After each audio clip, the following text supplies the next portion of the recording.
In this video, I'm going to show you how to work the Icelandic Bind Off. I like using this bind off in garter stitch projects.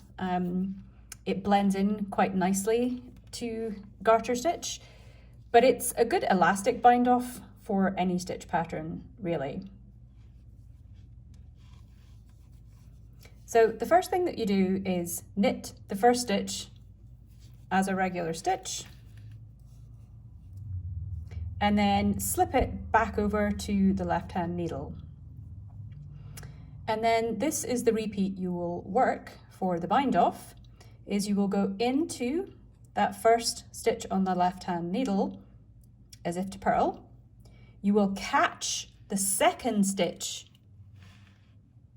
on the needle as if to knit, and it kind of makes this crossed X shape between the two stitches.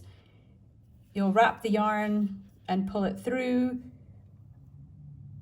and you're kind of coming out in the center of the bottom part of the X shape there, bringing up that loop and then taking that off the needle. Then the stitch in the right hand needle goes back again to the left hand needle, and you repeat that. So into the first stitch as if to purl, catch the second stitch as if to knit, making that X shape, wrap the yarn, pull the loop through,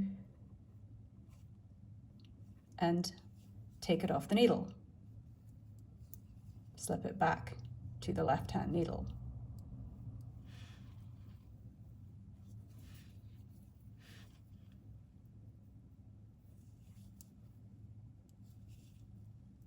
Sometimes I have found I need to go up in needle size as well as work this bind off to make it elastic enough for some edges. So you do want to just kind of work a few stitches during this bind off, and then, you know, give it a test to make sure that it is feeling stretchy enough.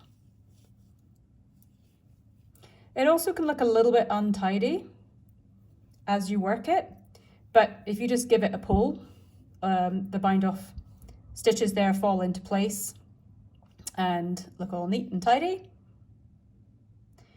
The one thing to mention is that if you do need to take it out, if you decide it's not elastic enough and you need to redo it, it doesn't unzip quite as tidily as a regular bind off because of how it's worked. So you might have to kind of do it stitch by stitch.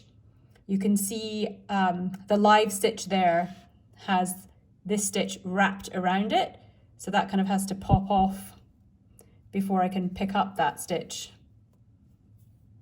It will also depend on the kind of yarn you're using too. If it's stickier yarn, it won't unzip quite as easily. So that's just something to mention if you're taking it out.